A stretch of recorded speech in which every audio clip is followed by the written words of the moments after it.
지난 우리 한 주간 성전 건축에 관련해서 우리가 말씀을 묵상했습니다. 성전 건축이라는 것이 사실은 구약 성경, 특별히 우리가 지금 묵상하는 이 말씀에는 계속 반복해서 등장하고 있습니다.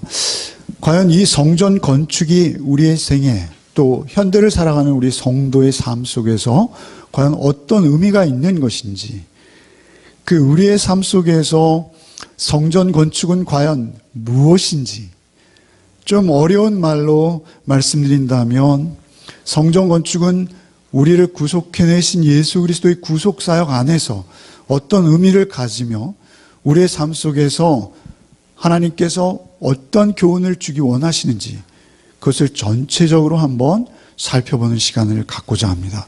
그래서 사실은 오늘 이 본문은 그냥 택한 본문이에요. 사실 그냥 택한 본문이고, 더욱 중요한 것은 열왕기 상하 전체, 그리고 성경 전체를 통해서 성전 건축과 성전이라는 것이 우리에게 어떤 의미가 있는지를 좀 함께 나누기 원하는 것입니다. 제가 가끔 본문을 떠나서 안식일과 주일 이런 식으로 설교를 하는 경우가 있습니다. 그것은 우리가 그런 전체적인 어떤 개념 속에서 성전 건축이라는 것이 우리에게 어떤 의미인지를 더 정확히 알기를 원하는 것이죠. 솔로몬은 성전을 건축했습니다. 그리고 기도를 하죠. 그 기도가 얼마나 놀랍고 은혜스러운지요. 그런데 그 기도를 굉장히 장황하게 하게 되는데 그것은 우리가 월요일부터 묵상할 것이죠. 오늘까지 우리가 묵상하는 말씀은 무엇입니까? 그것은 솔로몬의 연설입니다. 연설은 짧고 기도는 깁니다. 그래서 기도가 포함하는 내용이 많이 있습니다만 그런 성전 건축의 기사들은 말이죠. 그것은 각각 다른 의미들이 있습니다. 그러나 오늘 설교를 들으시고 사실은 이런 성전이 우리에게 의미하는 바를 큰 맥락 속에서 이해하시고, 물론 다 아시는 것이라고 생각돼요. 다 아시는 것이지만 아는 게 중요한 것이 아니라 그 말씀이 우리에게 온전히 인식되는 게 첫 번째입니다. 그래서 그저 안다라는 것으로 치부하지 마시고 이 말씀이 우리에게 정말 중심이 되는 말씀인가? 사실 이 말씀은 우리 성도의 삶에서 우리가 성전되거든요. 우리 김현수 집사님 찬양 인도하시면서 말씀하셨지만 성경 고린도전서 3장 16절을 여기에 PPT로 보여주셨어요. 그죠? 너희가 하나님의 성전인 것과 너희 안에 하나님의 성령이 거하시는 것을 알지 못하느뇨 라는 이 말씀. 우리가 성전되는데 그렇다면 우리가 어떻게 지어져 가야 하는 것이고 그 지어져 간다는 것은 무슨 의미인지 이런 것들을 우리가 앞으로 묵상하게 될 것입니다. 그런데 그 세부적인 하나하나의 어떤 내용과 의미들이 사실은 다 있어요. 오직 예수 그리스도와 연결되어 있어요. 근데 제일 중요한 것은 그것들을 전체적인 맥락에서 우리 숲과 나무 이렇게 말하잖아요. 그러니까 나무 한 그루 한 그루를 우리가 보아갑니다만 전체적으로 열왕기 상하를 관통해서, 아니 성경 전체를 계시록까지 관통해서 성전의 의미와 성전된 나의 존재의 의미를 오늘 다시 한번 짚어보고, 그리고 열왕기 상하를 우리가 이 여름 내내 굉장히 길죠. 역사서이죠. 묵상하는 그러한 기회가 되었으면 좋겠습니다. 열왕기상 8장 15절은 그 연설 중에 이스라엘 백성들을 향해서 솔로몬이 하는 말의 핵심입니다. 그 연설은 12절에서부터 21절까지 이어지죠. 상당히 깁니다. 오늘 묵상 말씀이죠. 그런데 그 연설의 중심은 무엇이냐면 15절입니다. 15절 말씀에 왕이 이르되 이스라엘의 하나님 여호와를 송축할지로다. 여호와께서 그의 입으로 내 아버지 다윗에게 말씀하신 것을 이제 그의 손으로 이루셨도다. 이렇게 고백해요. 이 고백은 너무나 많은 의미를 가지고 있고요. 또 위대한 솔로몬의 하나님에 대한 인식입니다. 너무 바르고 멋진 고백이죠. 왕이 이르되 이스라엘의 하나님 여호와를 송축할지로다. 이 송축한다라는 것은 늘 드린 말씀은 분사형입니다. 분사형은 진행의 의미가 있어요. 그러니까 우리가 성도된 우리에게 있어서 하나님이 우리를 창조하시고 우리를 세우신 목적은 하나님을 찬송하는 거예요. 하나님을 송축하는 거예요. 하나님께 찬송으로 영광 돌리는 거예요. 근데 그 찬송은 꼭 곡조 있는 노래만이 아니라 우리의 삶 전체를 의미합니다. 그래서 우리의 삶 전체가 하나님의 하나님 되심과 하나님의 지존하심을 우리의 삶 속에서 영광스럽도록 반영해내는 것, 그것이 하나님을 송축하고 찬양하는 것이죠. 그래서 지금 여호와, 이스라엘의 하나님 여호와를 송축할지어다 라고 권고하면서 자신에게도 명령하면서 하나님께도 영광을 올려드리는 그러한 의미를 담고 있게 하겠습니다. 이스라엘의 하나님 여호와를 송축할지어다. 여호와께서 그의 입으로 내 아버지 다윗에게 말씀하신 것을 하나님 여호와 송축할지어다. 여호와께서 그의 입으로 다윗에게 말씀하신, 사실은 하나님이라는 하나님의 이름은 엘로힘입니다. 엘로힘. 그것은 전능한 하나님, 창조주 하나님, 그 의미가 있는 것이고요. 여호와 역시 하나님의 이름입니다. 여호와라는 이름은 언약의 하나님, 약속을 맺으시고 그 약속을 반드시 이루어내시는, 언약을 성취하시는 하나님, 이런 의미가 있는 하나님의 또 다른 이름입니다. 근데 그 이름을 둘 다 부르고 있어요. 엘로힘, 야훼, 이 두 이름을 빌는 하나님 여호와, 그 이름을 송축할지어다. 여호와께서 다윗에게 그 입으로 약속하신 말씀을 그의 손으로 이루셨도다. 자기는 없어요. 사실은 솔로몬이 건축했어요. 그리고 두로의 히람이 노쟁이가 함께 왔고요. 그리고 두로의 그 건축 자재들을 무역행위를 통해서 교환하고요. 여러 가지 그 짓는 과정들이 있었어요. 8만 3천 명 연인원이 동원됐고요. 그러나 그것은 자신들이 지은 것이 아니라 그의 손, 곧 하나님의 손, 하나님은 영이시라 손이 없으세요. 그래서 손은 무엇이죠? 하나님의 능력인 것입니다. 하나님의 솜씨인 것입니다. 그래서 하나님께서 이 모든 것을 지으셨습니다.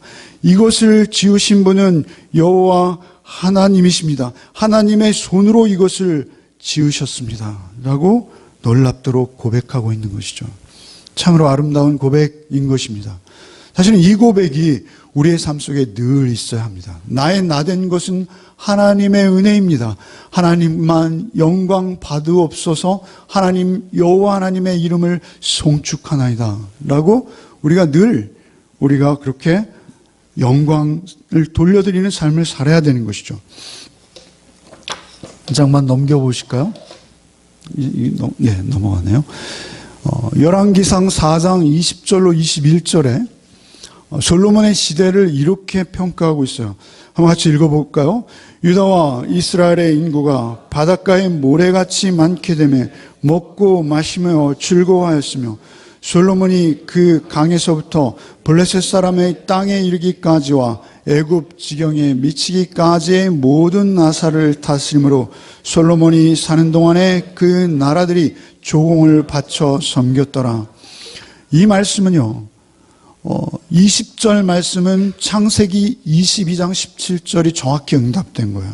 창세기 22장 17절, 아브라함에게 하나님께서 내가 내게 큰 복을 주고 내 씨로 크게 성하여 하늘의 별과 같고 바닷가의 모래와 같게 하리니 내 씨가 그 대적의 문을 얻으리라. 조공을 받게 되는 것이죠. 창세기 또한 21절 말씀은 창세기 15장 18절 말씀, 그날에 여호와께서 아브라함에게 더불어 언약을 세워 가라사대 내가 이 땅을 애굽 강에서부터 그 큰 강 유브라데까지 내 자손에게 주노니, 결국은 그 씨의 약속, 그 씨가 바닷가의 모래와 같고 하늘의 별과 같이 창대해질 것이다 라는 그 씨의 약속과 그 땅의 약속, 하나님의 나라를 이루는데 결정적인 요소들이죠. 그 씨의 약속과 땅의 약속을 아브라함에게 주셨고, 그것이 솔로몬 때에 와서 크게 꽃피우고 번영해서 이제 실제적인 그런 나라를 이루게 되는 것이죠. 여호와, 언약의 신실하신 하나님의 약속의 말씀은 결코 변개하거나 바뀔 수가 없습니다. 그 말씀을 하나님께서는 결국 이루어 주셨습니다. 그럼에도 불구하고 마치 아담에서 그 에덴의 범죄가 이루어졌듯이 사실은 솔로몬이 그 영광을 계속 하나님 앞에서 누리고 드러내는 자로 하나님 앞에 쓰임 받았으면 좋았을 터인데, 사실 우리의 열왕기 전체의 모습을 우리가 조명해 본다고 말씀드렸듯이 사실은 그가 그렇게 하지를 못하는 것입니다. 열왕기상 7장 8절 말씀, 솔로몬이 거처할 궁은 그 낭실뒤 다른 뜰이 있으니 그 공작이 일반이며 솔로몬이 또 그 장가든 바로의 딸을 위하여 집을 지었는데 그 낭실이 낭실과 같더라. 이 무슨 말씀이냐면요, 솔로몬이 자기를 위한 낭실을 지었어요, 궁전 안에. 그리고 그 낭실과 동일한 규모와 같은 모습으로 또 하나의 낭실을 지었어요. 그것이 어디에 있어요? 7장에 이미 있어요. 7장에. 그러니까 사실은 솔로몬의 그 영화를 우리가 많이 설교해요. 그리고 또 우리가 많은 글을 읽어요. 그러나 우리가 솔로몬의 영화를 사모하는 것은 좋습니다. 그러나 중요한 것은 그 안에 있는 더 중요한 교훈이 있다는 것입니다. 그 솔로몬이 차지했던 부귀와 그 부강함과 영화와 비교할 수 없이 눈에 안 보이는 더 중요한 것이 있음을 우리에게 교훈하고 계시는 것입니다. 그것은 무엇이냐면요, 우리의 마음과 우리의 영혼이 오직 주님 한 분을 향하여 온전히 서 있는가, 그것을 하나님께서는 보시는 것입니다. 성전이라는 의미는 무엇이죠? 성전은 하나님이 함께 하시는 곳일 때만 성전입니다. 하나님이 함께 하시는 곳이라는 것이 성전의 의미의 첫 번째요, 마지막인 것입니다. 그런데 그 성전을 그토록 놀랍게 지었음에도 불구하고 이미 7장에서 그의 마음 한구석에서는 세상을 바라보는 마음이 있었어요. 그리고 세상을 의지하는 마음이 있었어요. 그리고 하나님보다는 그 힘과 권력을 쫓아보려는 욕망이 그의 마음에 꿈틀대고 있는 것입니다. 여러분, 열왕기상 11장 1절로 8절 말씀 좀 깁니다만 오늘은 성경을 계속 읽을 거예요. 좋으시죠? 네, 감사합니다. 열왕기상 11장 1절부터 한번 같이 읽겠습니다. 솔로몬 왕이 바로의 딸 외에 이방의 많은 여인을 사랑하였으니 곧 모압과 암몬과 에돔과 시돈과 헷 여인이라. 여호와께서 일찍이 그 여러 국민에 대하여 이스라엘 자손에게 말씀하시기를 너희는 저희와 서로 통하지 말며 저희도 너희와 서로 통하게 말라. 저희가 정령코 너희의 마음을 돌이켜 저희의 신들을 쫓게 하리라 하셨으나 솔로몬이 저희를 연회하였더라. 왕 후비가 700인이요 빈장이 300인이라. 왕비들이 왕의 마음을 돌이켰더라. 솔로몬의 나이 늙을 때 왕비들이 그의 마음을 돌이켜 다른 신들을 쫓게 하였으므로 왕의 마음이 그 붙인 다윗의 마음과 같지 아니하여 그 하나님 여호와 앞에 온전치 못하였으니 이는 시돈 사람의 여신 아스다롯을 쫓고 암몬 사람의 가증한 밀곰을 쫓음이라.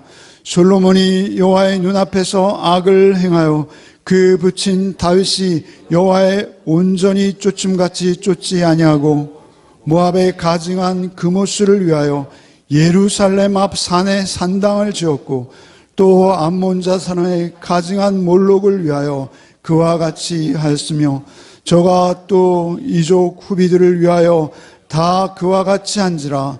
저희가 자기 신들에게 분향하며 제사하였더라. 솔로몬은 이스라엘 역사의 최고의 정점을 장식했습니다.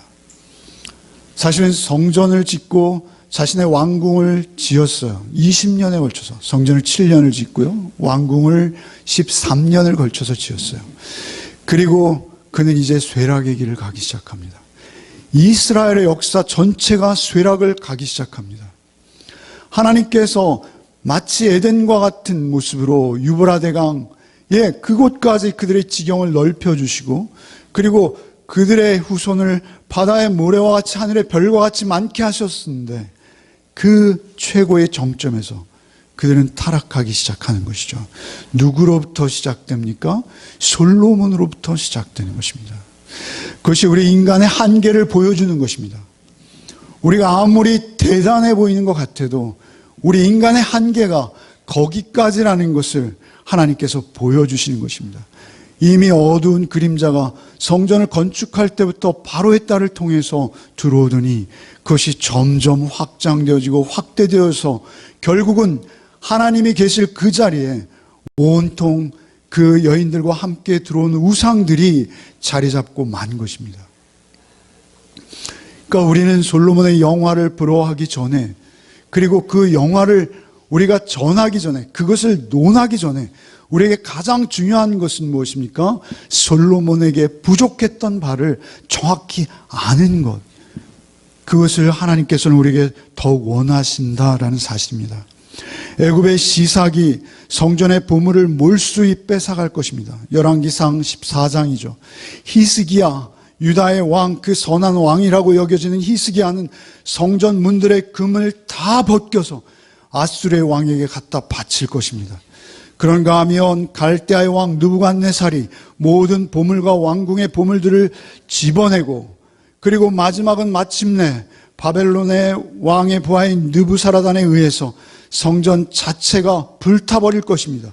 금과 은은 불에 녹고 노수로 만든 큰 물건들은 산산이 부서질 것입니다. 열왕기하 25장, 이것은 열왕기상 7장의 메아리입니다. 열왕기상 7장의 이 아름다운 성전의 메아리가 열왕기가 끝나기도 전에 끝나는 그곳에 메아리가 쳐오고 있습니다. 그 메아리를 한번 읽어봅시다. 열왕기하 25장 8절 이하를 한번 읽어보겠습니다. 바벨론 왕 느부갓네살의 19년 5월 7일에 바벨론 왕의 신하 12의 장관 느부사라단이 예루살렘에 이르러 여호와의 전과 왕궁을 사고 예루살렘의 모든 집을 피임의 집까지 불살랐으며 갈대아 이미 또 여호와의 전 두 놋기둥과 받침들과 여호와의 전의 놋바다를 깨뜨려 그 놋을 바벨론으로 가져가고, 또 가마들과 부삽들과 불집게들과 숟가락들과 섬길 때 쓰는 모든 놋그릇을 다 가져갔으며, 시위대 장관이 또 불 옮기는 그릇들과 주발들 곧 또 솔로몬이 여호와의 전을 위하여 만든 두 기둥과 한 바다와 받침들을 취하였는데, 이 모든 기구의 놋 중수를 헤아릴 수 없었으니 그 한 기둥은 고가 18규빗이요 그 꼭대기에는 놋머리가 있어 고가 3규빗이요 그 머리에 들 성류가 다 놋이라. 다른 기둥의 장식과 그물도 이와 같았다. 우리 신앙은요, 낙관주의가 돼서는 안 됩니다. 우리의 신앙은 항상 비관주의가 되어서도 안 됩니다. 우리의 신앙은요, 항상 깨어있는 신앙이 되어야 합니다. 깨어서 기도하는 신앙이 되어야 합니다. 그렇지 않으면 우리는 언제 어떻게 넘어질지 모르는 존재들이요, 세상에 정처 없이 휩쓸려 떠내려갈 수밖에 없는 존재들이라는 것을 항상 잊지 않고 두렵고 떨림으로 우리 구원을 이루어가는 것입니다. 10처녀 중에 5처녀만 그 성에 들어갈 수 있었습니다. 우리는 항상 기름을 준비하고 깨어 경성하며 거룩한 삶으로 주님 앞에 우리의 신분을 지켜내야 될 의무가 우리에게 있다는 것을 잊으면 안 됩니다. 그것이 성경이 우리에게 경고하는 가장 엄위한 하나님의 경고인 것입니다. 우리가 아직 깨어나지 않았다면 모르겠습니다만 우리가 예수 그리스도를 인격적으로 만났고 그 예수 그리스도의 사랑과 그 의로우심이 우리 안에 부음받아졌다면 우리는 그 길을 따라 걸어야 합니다. 우리가 성전을 떠나지 않고 성전에 머무는 삶을 사는 것이 중요했듯이 솔로몬이 그랬듯이 우리 역시 우리 주 예수 그리스도를 떠나지 않고 주님과 늘 동행할 뿐만 아니라 우리의 욕심을 따라서 우리가 집을 넓히고 말이죠. 거기에 돈으로 갑질을 하고요. 그렇게 해서 우리의 지경과 우리의 소유를 넓히는 데만 우리가 혈안이 된다면 우리는 세상 사람과 다름이 없는 것입니다. 우리에게 있어서 그들과 다른 점은 무엇입니까 도대체? 하나님께서 우리를 구원해 내신 이유가 무엇이라고 여러분 여기십니까? 그것은 이 땅 가운데서 하나님 닮은 인격과 성품으로 하나님께서 기뻐하시는 삶을 살아내도록 우리를 부르신 것입니다. 우리의 모든 관심이 그곳에 있어야 되고 우리의 모든 노력과 열정이 그곳을 향해 있어야 할 줄 믿습니다. 그렇지 않다면 우리는 솔로몬만큼 영화를 누리지도 못한 채 오히려 그 자잘한 소유욕에 붙들려서 우리의 생이 기쁨도 없고 소망도 없고 평안도 없는 구겨진 삶으로 갈 수밖에 없다는 것을 우리 늘 의식해야 될 줄 믿습니다. 외형적인 건축, 그것이 영광이 아닙니다. 그것이 영광이 아니라 하나님께서 나와 함께 하시는 것, 그것이 영광입니다. 그것을 우리에게 교훈하시는 것이에요. 그래서 열왕기 이 마지막 모습을 예레미야가 예언하고 있어요. 예레미야 7장 4절 말씀. 우리도 이 말씀을 그냥 넘겨서는 안 될 것이죠. 예레미야 7장 4절 말씀부터 한번 읽겠습니다. 너희는 이것이 여호와의 전이라 여호와의 전이라 여호와의 전이라 하는 거짓말을 믿지 말라. 이 말씀 무엇이냐면요, 당시에 거짓 선지자들이 여기는 여호와의 전이다, 절대 무너지지 않는다, 하나님이 이 전을 보호하신다 라고 늘 말해왔어요. 그러나 그것이 거짓이라고 예레미야 선지자가 말하고 있어요. 11절부터 읽겠습니다. 내 이름으로 일컬음을 받는 이 집이 너희 눈에는 도적의 구렬로 보이느냐? 보라, 나 곧 내가 그것을 보았노라. 여호와의 말이니라. 너희는 내가 처음으로 내 이름을 둔 처소 실로에 가서 내 백성 이스라엘의 악을 인하여 내가 어떻게 행한 것을 보라. 나 여호와가 말하노라. 이제 너희가 그 모든 일을 행하였으며 내가 너희에게 말하되 새벽부터 부지런히 말하여도 듣지 아니하였고 너희를 불러도 대답지 아니하였느니라. 그러므로 내가 실로의 행함같이 너희가 의뢰하는 바 내 이름으로 일컬음을 받는 이 집 곧 너희와 너희 열조에게 진 이곳에 행하겠고 내가 너희 모든 형제 곧 에브라임 온 자손을 쫓아낸 같이 내 앞에서 너희를 쫓아내리라 하셨다 할지니라. 그런즉 너는 이 백성을 위하여 기도하지 말라. 그들을 위하여 부르짖어 구하지 말라. 내게 간구하지 말라. 내가 너를 듣지 아니하리라. 우리의 기도가 막혀버리는 것입니다. 새벽부터 부르짖고 하루 종일 하나님의 열심과 성실로 부르짖었으나 그들은 끝내 하나님을 외면하고 하나님의 음성을 듣지 않은 것입니다. 우리에게 있어서 사실은 우리가 하나님을 떠나는 일은 다반사로 있을 수 있습니다. 그러나 중요한 것은 새벽부터 우리는 하나님의 음성을 듣기 위해 귀 기울여야 합니다. 그래서 우리 여러분 새벽 시간에 넣어드리는 큐티 들으시라는 것입니다. 그 말씀이 우리를 인도하지 않으면 우리 하루의 삶이 망쳐지는 것이요, 그 하루의 삶이 하나님을 떠나 있음으로 말미암아 그 귀한 시간을 돌이키지 못할 뿐만 아니라 우리의 삶이 하나님을 벗어나 있게 된다. 라는 것이 우리에게 더욱 두려운 것입니다. 사도행전 7장 44절에 스데반은 이렇게 설교하고 있습니다. 스데반의 설교를 다시 한번 읽어보겠습니다. 광야에서 우리 조상들에게 증거의 장막이 있었으니 이것이 모세에게 말씀 이가 명령하사 저가 본 그 식대로 만들게 하신 것이라. 우리 조상들이 그것을 받아 하나님이 저희 앞으로 쫓아내신 이방인의 땅을 점령할 때 여호수아와 함께 가지고 들어가서 다윗 때까지 이르니라. 다윗이 하나님 앞에서 은혜를 받아 야곱의 집을 위하여 하나님의 처소를 준비케 하여 달라 하더니 솔로몬이 그를 위하여 집을 지었느니라. 그러나 지극히 높으신 이는 손으로 지은 곳에 계시지 아니하시나니 선지자의 말한 바 주께서 가라사대 하늘은 나의 보좌요 나의 발등상이니 너희가 나를 위하여 무슨 집을 짓겠으며 나를 안식할 처소가 어디뇨. 이 모든 것이 다 내 손으로 지은 것이 아니냐 함과 같으니라. 중요한 것은 우리가 어떤 종교적인 행위로, 인간적인 술수로, 내지는 인간적인 단체를 만들어서 그 단체가 엄청난 건물을 지어냈다 하더라도 거기에 하나님이 계시지 않으면, 하나님의 말씀, 곧 언약궤로 표현되는 그 말씀과의 동행함이 없다면 그것은 인간의 것이지 결코 하나님의 것이 될 수 없다는 것을 잊지 맙시다. 그래서 우리에게 있어서 가장 중요한 것은 무엇입니까? 지금 현재 하나님의 인격이 나에게 부은 바 되어졌고, 그리고 그 인격이 나와 함께 동행하고 계신가라는 그 한 가지만 중요한 것입니다. 그래서 주께서는 이제 이렇게 말씀하시는 것이죠. 주님께서 성전으로 오신 것입니다. 누가복음 2장 21장 예수께서 십자가를 지러 가시는 그 길 위에서 하신 말씀 같이 읽겠습니다.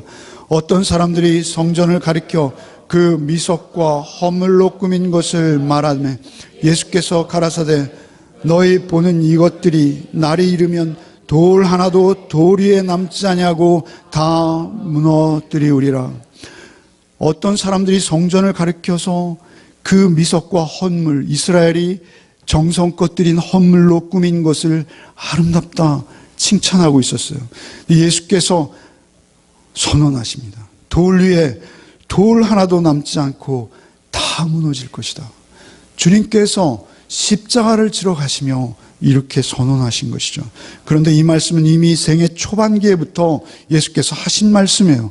요한복음 2장 19절 한번 읽어보겠습니다.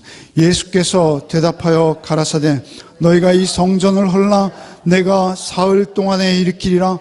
유대인들이 가로되 이 성전은 46년 동안 지었거늘 내가 3일 동안에 일으키겠느냐 하더라.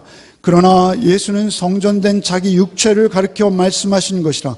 죽은 자 가운데서 살아나신 후에야 제자들이 이 말씀하신 것을 기억하고 성경과 및 예수의 하신 말씀을 믿었더라. 예수, 그분은 성전을 다 끌어안고 계신 분입니다. 그분은 성전에 드려진 제물을 대신하셨습니다. 그분은 성전에 있는 제사장을 대신하셨습니다.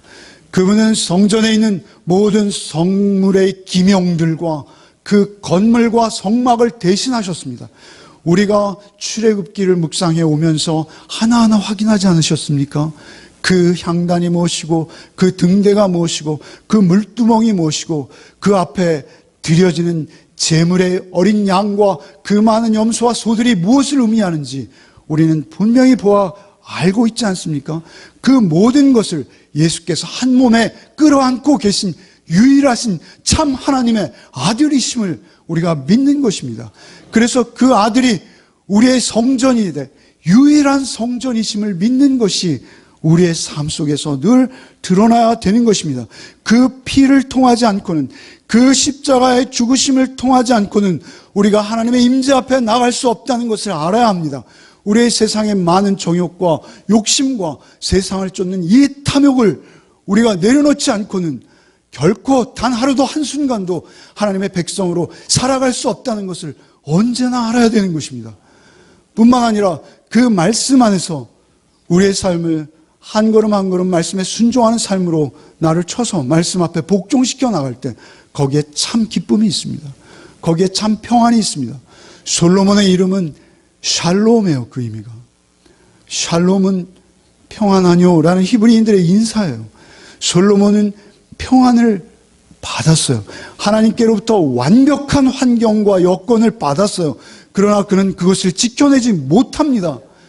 그가 누구입니까? 잠언을 기록하고 아가서를 기록하고 전도서를 기록하고 심지어 시편을 써내려갔던 솔로몬이 그것을 지키지 못했다는 것입니다.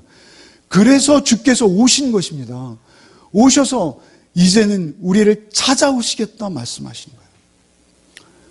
그래서 이제는 너희가 안 되니까 너희 안에 내가 직접 거함으로 내가 너희의 성전 되어서 너희의 삶을 세우고 성전으로 다듬어 가겠노라 주께서 선언하신 것, 그것을 우리는 믿어야 할 줄 믿습니다. 제가 과거에 어떤 목사님께서 이런 일을 하시는 것을 배웠어요. 성지순례를 1년에 한 차례씩 가시는데요. 성지순례를 가면서 금요일에 한번 말씀드렸습니다만 가시면서 기도의 제목들을 써내라는 거예요. 그러면 쪽지를 가지고 가서 통곡의 벽 있지 않습니까? 성전 다 헐리고 돌 위에 돌 하나도 남지 않게 헐렸어요. AD 70년에 로마의 티토에 의해서. 그런데 그 조금 남은 그 벽을 두고 사람들이 얼마나 그 앞에서 우상을 섬기듯 합니까? 거기다 기도의 제목을 써서 쪽지를 거기에 꽂으면 성취된다는 거예요. 그래서 성도들이 1000명이 넘는 성도들이 열심히 그것을 써서 너무 많이 줘서 이거 다 꽂을 수 있을지 모르겠다 하시면서 그 수고를 기꺼이 하시는 목사님을 배웠어요. 그것은 정말 우상을 섬기는 것이 될 수 있다는 것입니다. 그 안에 있는 기도의 제목이 어떤지는 모르겠습니다만 그 기도의 제목들이 자칫 잘못하면 우리가 솔로몬의 그 외형적인 영광만을 구하고 하나님께서 함께 하시기 원하셨던 그 마음은 정작 놓치는 우리의 기도 제목들이 되지 않을까요? 예레미야가 경고했듯이 더 이상 너의 기도를 듣지 않겠다 하셨던 그 기도를 우리가 그 우상 앞에 절하는 기도와 같은 기도를 우리가 드리게 되는 것은 아닐지 모르겠습니다. 중요한 것은 우리가 예수의 이름으로 구해야 합니다. 예수의 이름이라는 것은 예수의 성격, 예수의 성품이 있는 예수의 뜻에 합당한 예수의 이름으로 구할 때 주께서는 모두 응답하시겠다 약속하신 것입니다. 여러분, 그래서 예수께서 오셔서 14장 20절부터 한번 읽어보겠습니다. 그날에 내가 아버지 안에 너희가 내 안에 내가 너희 안에 있는 것을 너희가 알리라. 우리가 알겠대요. 너희가 알게 되겠대요. 21절에 나의 계명을 가지고 지키는 자라야 나를 사랑하는 자니 나를 사랑하는 자는 내 아버지께 사랑받을 것이요 나도 그를 사랑하여 그에게 나를 나타내리라. 가롯이 아닌 유다가 가로되 주여 어찌하여 자기를 우리에게 나타내시고 세상에는 아니하려 하시나이까. 예수께서 대답하여 가라사대 사람이 나를 사랑하면 내 말을 지키리니 내 아버지께서 저를 사랑하실 것이요 우리가 저에게 와서 거처를 저와 함께하리라. 나를 사랑하지 아니하는 자는 내 말을 지키지 아니하나니 너희 내 말이 아니요 나를 보내신 아버지의 말씀이니라. 결국 예수께서는 말씀이 육신이 되어 우리 가운데 오셨습니다. 그래서 우리가 하루하루 묵상하고 큐티하는 거예요. 그래서 그 묵상하고 큐티한 말씀 앞에 우리가 순종하는 것이죠. 어떤 성경 그 강해서를 읽으니까요, 이런 표현이 있어요. 우리가 말씀이 나를 따라 돈다는 거예요. 우리 천동설과 지동설이 있지 않습니까?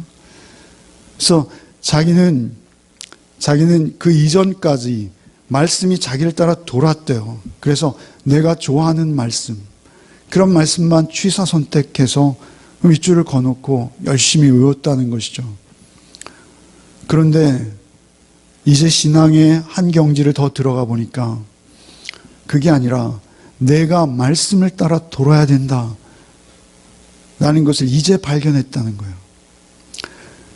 말씀이 나를 만족시키는 말씀이 아니라, 그래서 내가 만족하는 그 말씀을 내가 특별히 사모하는 것이 아니라, 말씀에 내가 외면하고 싶은 곳, 말씀에 내가 오히려 피하고 싶은 그곳에 사실 내가 있는 것입니다. 뿐만 아니라 그 말씀 앞에 우리를 쳐서 복종시키는 것이 그리스도인이지, 내가 그 말씀을 우상을 섬기듯이 섬기는 것이 그리스도인이 결코 아니라는 것입니다. 중요한 것은 어찌되었던 바울 사도는 성도를 성전이라고 하십니다. 한번 넘기겠습니다. 우리 아까 읽었습니다만 다시 한번 읽겠습니다. 너희가 하나님의 성전인 것과 하나님의 성령이 너희 안에 거하시는 것을 알지 못하느뇨.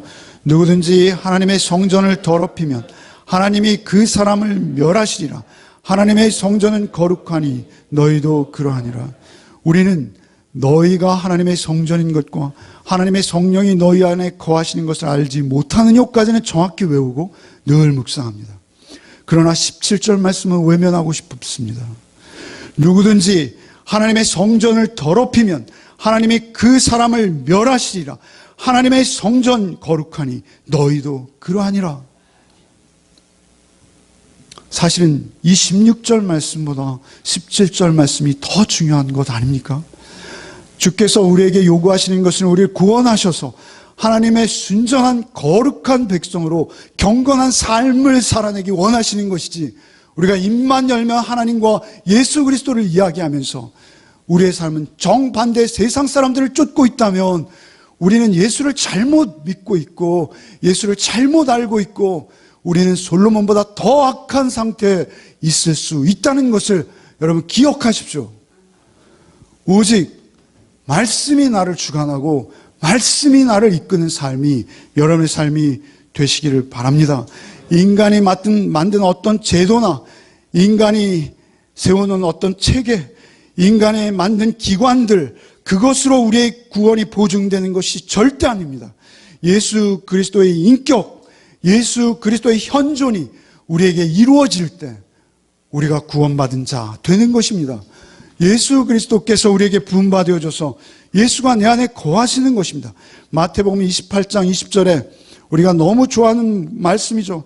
내가 너희에게 분부한 모든 것을 가르쳐 지키게 하라. 볼지어다 내가 세상 끝날까지 너희와 항상 함께 있으리라 라는, 내가 너희와 세상 끝날까지 항상 함께 있으리라, 이 말씀에 우리는 감격하고 있는데요. 사실 그 앞을 보십시오. 내가 너에게 가르쳐 분부한 모든 것을 가르치고 지켜내는 것이 먼저입니다. 우리에게 있어서는 늘 말씀이 육신으로 우리에게 임하신 예수 그리스도의 완전하신 의로우심, 그분의 완전하신 사랑, 그 하나님의 인격과 성품을 쫓아가는 여러분의 삶이 있을 때 거기에 하나님의 이름이 드러나고 하나님의 영광이 드러나게 된다라는 사실입니다. 마태복음 1장 23절에 보라 처녀가 잉태하여 아들을 낳을 것이요 그 이름을 임마누엘이라 하리라 하셨으니 이를 번역한즉 하나님이 우리와 함께 계시다 함이라. 성전은 하나님이 계신 곳이에요.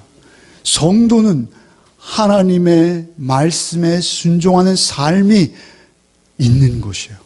그래서 그 하나님의 말씀에 나를 쳐서 복종시키는 삶을 살아갈 때, 나를 비우고 그 삶을 살아낼 때 거기에 하나님의 영광이 드러난다라는 것입니다.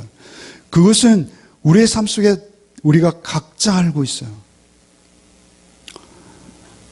우리가 지금 이 땅에 일어나는 모든 사회 현상들을 보십시오. 그 현상들의 근원은 무엇입니까? 사실 그곳에 모두 그리스도인들이 있어요. 달라스 윌라드라는 분의 글을 제가 수요 저녁 예배에 인용했습니다만, 그분이 이런 영성가이세요. 미국의 영성가이신데 많은 저술을 하셨습니다. 그분이 그의 책에 이런 말을 해요. 미국 교회는 최대한 많은 사람들을 모아서 죽어서 천국 갈 수 있는 일을 준비시키는 데 성공했다. 이렇게 말해요. 최대한 많은 사람들을 모아서 천국 가는데 준비시키는 것을 성공했다는 거예요. 멋지잖아요. 그런데 그 다음 말이 중요합니다. 사람들 안에 천국이 들어오는 것이 아니라 사람들을 천국에 들여놓는 것이 그들의 목표였다. 그런 자들은 죽을 준비는 되었을지 모르나 살 준비는 전혀 안 되었다. 이렇게 말하고 있어요. 그래서 무엇이냐면요, 여기서 산 자가 천국에서도 사는 거예요. 여기서 우리가 그리스도와의 관계가 끊어져서 죽은 자라면 우리는 천국이 우리와 상관없는 거예요. 우리가 여기에서 천국의 삶을 살아내야 돼요. 아무리 우리의 삶이 열악하고 아무것도 없고 우리의 환경이 척박해도 주님 한 분만으로 충분합니다. 주님 나와 함께 계시니 여기가 천국입니다. 그 고백이 여러분에 있어야 돼요. 그래서 주님이 현재적으로 나에게 내 안에 거하시는 거예요. 여러분, 그 지성소, 하나님께서 그들에게 언약하시고 임하셨던 지성소는 어떤 것이죠? 아주 컴컴하고요. 성소와 지성소가 나뉘어 있죠. 지성소는 정육면체예요. 입방체예요. 그 안엔 창문도 하나도 없습니다. 두꺼운 문이나 카튼이 쳐져 있어요. 그 안에 하나님이 거하시겠다는 거예요. 그래서 이스라엘에게 싫지 않은 하나님으로 불기둥, 구름기둥으로 그 성막 위를 비춰주시면서 그 좁은 그곳에 하나님의 임재를 경험하도록 그에게 동물제사지만 그들이 하나님 앞으로 초청하셨어요. 성전은 이스라엘에게 있어서 큰 위로와 위안이요, 소망이요, 기쁨이었어요. 그래서 하나님이 계신 것을 믿던 그들은 그 앞에 자신의 죄를 대신하여 짐승들이 죽어나가고 있었지만 그 성전 안에서만 누릴 수 있는 하나님의 임재의 그 구름 기둥과 불 기둥을 자신의 육신의 눈으로 볼 수 있었어요. 그런데 오늘날 우리에게 있어서는 누가 임하시는 것이죠? 사실 그 지성소보다 우리의 마음은 더 누추해요. 우리의 영혼은 더 비좁아요. 더 냄새나고 추하고 음란하며 세상의 온갖 욕심으로 드글드글한 곳이 우리의 마음 아닙니까?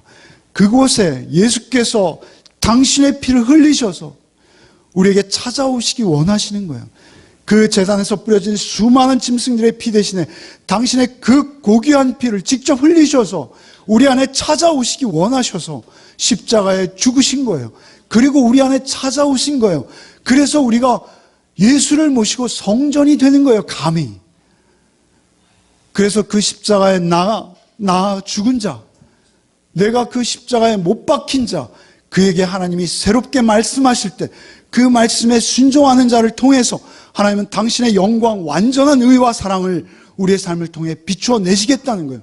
우리가 어떤 손해를 보고 어떤 모욕을 당하고 어떤 위험에 처할지라도 그 말씀이 우리에게 생명이 되어서 그 말씀 안에 온전한 진리요 영원한 가치요 우리의 생명이라는 것을 알고 그 말씀 앞에 순종해내는 여러분의 삶의 그 자리에서 하나님은 성전된 영광을 드러내시겠다 약속하시는 거예요. 여러분들의 믿음이 저의 믿음을 앞서기 원합니다. 사실은 제 믿음이 여러분 가장 꼴찌가 되길 원해요. 사실 저는 이 교회 공간에 갇혀 있어요. 그러나 여러분들의 삶의 자리는 각각 다르시잖아요. 그 삶의 자리에서 여러분들이 성전 되시기를 바랍니다.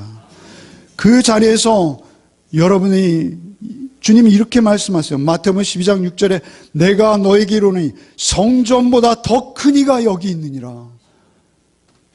예수의 그 귀한 빛은 우리가 그 옛날에 성전에 임했던 불기둥과 구름기둥과는 비교할 수 없는 귀한 빛으로 우리에게 드러내 보이시겠다는 거예요. 여러분, 하나님의 통치와 다스림이 있는 그 개인의 삶이 얼마나 아름다울까요? 여러분, 우리 사회는 얼마나 많은 불평등이 있습니까? 원망이 있습니까? 얼마나 많은 눈물과 원한이 있습니까? 얼마나 많은 피해의식에 우리가 사로잡혀 있습니까? 하나님의 완전한 공평이 실현되는 그곳. 그것이 영원한 천국이죠. 그것을 우리는 소망하며 살고 있습니다. 그것은 여기서도 누릴 수 있다고 말씀하세요. 그것은 주님이 우리 안에 찾아오심으로써 그것을 누리겠다라고 우리에게 말씀하시는 거예요. 여러분, 죄송한데 이것은 자막을 준비 안 했어요. 그래서 준비 못했어요. 계시록으로 가겠습니다. 성경의 맨 끝, 신약성경 421쪽. 신약성경의 맨 끝, 성경의 맨 마지막 421쪽, 요한계시록 21장 10절,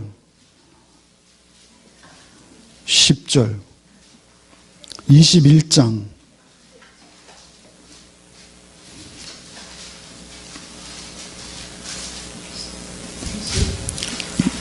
요한계시록 21장 10절 말씀 한번 읽어보겠습니다.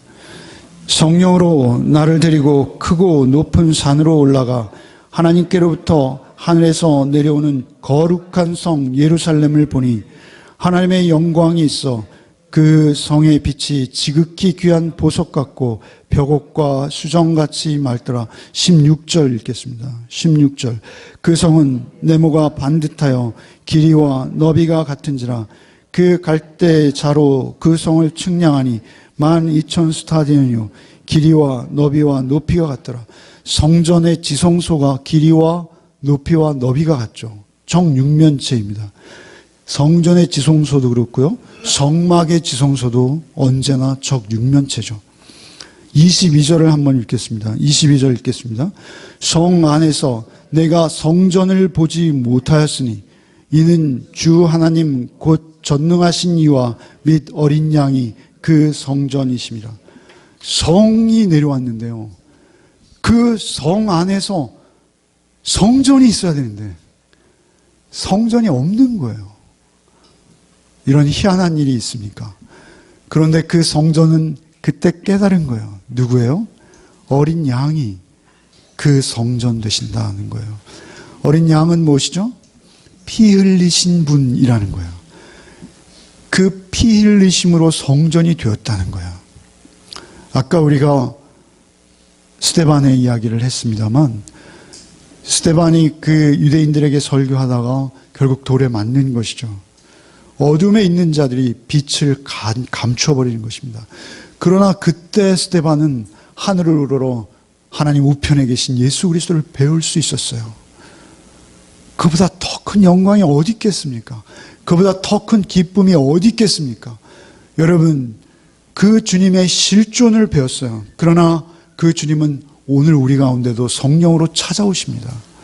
찾아오셔서 우리의 이 누추한 이 마음과 영혼을 지성소 삼으셔서 이 컴컴하고 어둡고 누추한 곳을 빛으로 밝혀주시기 원합니다. 우리가 더 이상 숨기면 안 되겠습니다.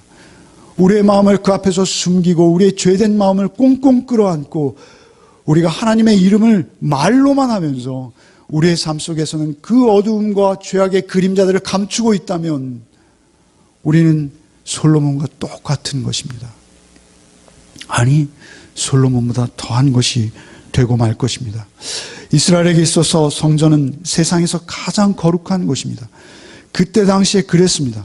하나님께서 그곳에 계시고 그리고 자신들을 만나주셨어요. 하나님의 거룩하심으로 인해서 성전은 두려움과 경이로움이 가득 찬 곳입니다. 그 성전은 삶에 찌들고 세상에 상처받은 하나님의 백성들의 피난처요, 안식처가 되었습니다. 이스라엘 백성들은 오직 이곳에서 하나님의 위로와 치유를 경험하고 그리고 죄사함을 받고 하나님의 임재를 누리며 하나님의 진심으로 찬양하고 자유와 평안 가운데 안온히 거할 수 있었습니다. 그러나 이제 우리는 성전이 없습니다. 이제 우리에게 오직 성전은 우리 안에 거하신 예수 그리스도 한 분이십니다. 이제 성령을 보내주셔서 예수님의 영으로 우리 안에 예수께서 직접 거하십니다. 피 흘리신 그분께서 우리 안에 거하십니다. 천지의 창조주이시고 무소부재하신 하나님께서 그 지성소의 비좁은 곳에 함께 하시겠다는 약속을 지키신 것처럼 오늘 우리의 속에도 그 약속을 그대로 이루사 여호와 하나님께서 우리 안에 찾아오신 분이 우리 주 예수 그리스도이신 것입니다. 그 예수께서 우리에게 진정으로 당신의 인격을 나누시기 원합니다. 그리고 우리를 치유하시고 우리를 그 피로 날마다 씻기셔서 우리의 삶이 산 제사 되게 하시기를 원합니다. 우리를 성전이라 하시고 우리 안에, 우리 교회 안에, 여러분의 삶의 그 현장, 그 자리 안에 현존하시는 예수로서 여러분 안에 살아 계시기를 원합니다. 그래서 우리의 삶이 전쟁이 아니라 평화가 되는 것이죠. 서로의 무기를 포기하고 서로의 긴장을 내려놓고 경제적인 격차가 해소되어지고 사회의 정의가 실현되어지고 정직하며 바른 사람이 바르게 대접받을 수 있는 사회가 되어지는데 우리가 하늘에 떨어져 썩는 미랄처럼 우리의 삶을 드리는 것입니다. 그것이 우리 기독교인이 할 일인 것입니다. 그래서 우리가 이 사회를 변화시켜 나가는 것이죠. 그것은 좀 거창한 이야기고요. 그것 이전에 우리가 먼저 경험하는 것은 우리의 가정입니다. 우리의 가정이 변하는 것입니다. 우리의 가정이 더욱 밝아지는 것입니다.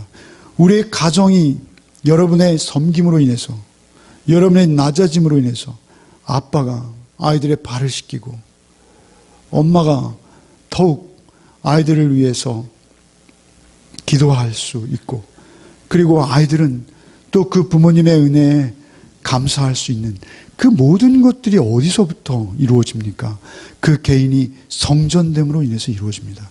우리가 공부를 하든지 우리가 사회에서 어떤 역할을 감당할 때에도 우리 안에 예수께서 그 인격과 성품으로 현재적으로 현존하실 때만 우리가 성전일 수 있습니다. 더욱 인내하고 더욱 참고 더욱 견디며 주께서 십자가를 홀로 지시고 그 험한 산길을 오르신 것처럼 스데반이 그 빛 대신 주님을 배움으로 인해서 그들에게 생명을 증거해 냈듯이 여러분 우리도 그 증거자의 삶을 살아냅시다. 그래서 우리의 삶에 있는 그곳에서 그들이 하나님의 영광을 눈부시게 볼 수 있도록 우리 열매 맺는 교회가 그토록 아름다운 공동체를 이룹시다. 그래서 우리가 서로 섬기고 서로 사랑하며 우리가 서로 한 몸 되어지는 것을 세상 사람들이 볼 수 있도록 우리가 더 사랑하고 더 섬기며 더 한 몸 이루는 우리 열매 맺는 공동체가 되어야 될 것입니다. 여러분들의 삶이 그렇게 되어야 될 것입니다.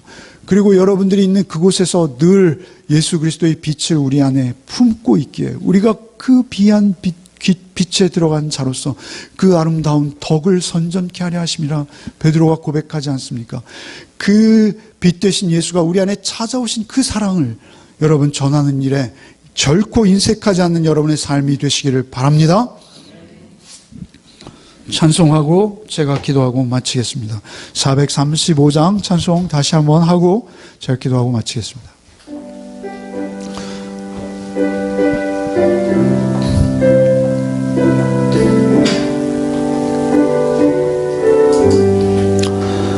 나의 영원하신 기여 생명보다 귀하다. 나의 갈 길 나가도록 나와 동행하소서. 주께로 가까이 주께로 가오니 나의 갈 길 나가도록 나와 동행하소서. 세상 불귀한 일함과 모든 명예 버리고 험한 길을 가는 동안 나와 동행하소서. 주께로 가까이 주께로 가오니 나의 갈 길 나가도록 나와 동행하소서. 어두운 골짝 지나가며 험한 바다 건너서 천국문에 이르도록 나와 동행하소서. 주께로 가까이 주께로 가오니 나의 갈 길 나가도록 나와 동행하소서.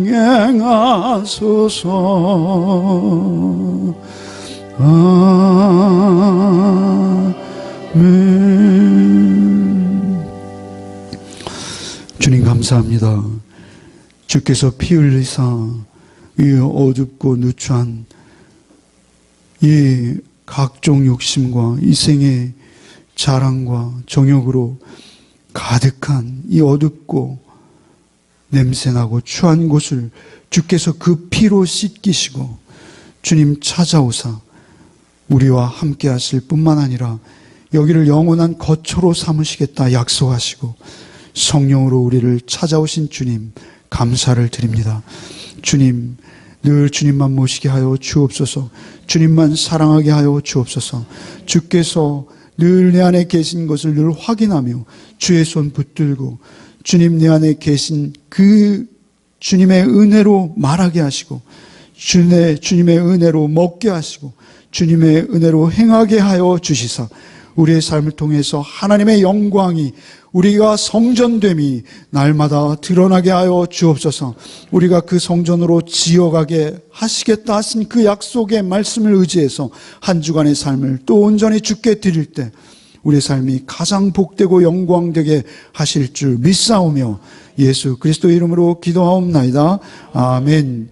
이제는 우리 구주 예수 그리스도의 은혜와 하나님의 크고도 극진하신 사랑과 성령의 교통감화 충만케 하시는 은총이 나를 찾아오셔서 내 안에 거하시는 주님만을 믿고 의지하며 늘 주님 앞에 그 말씀 앞에 나를 복종시키기를 다짐하며 한 주간의 삶 속으로 흩어지는 우리 교우들 위해 이제부터 영원토록 함께 계시기를 축원하옵나이다. 아멘.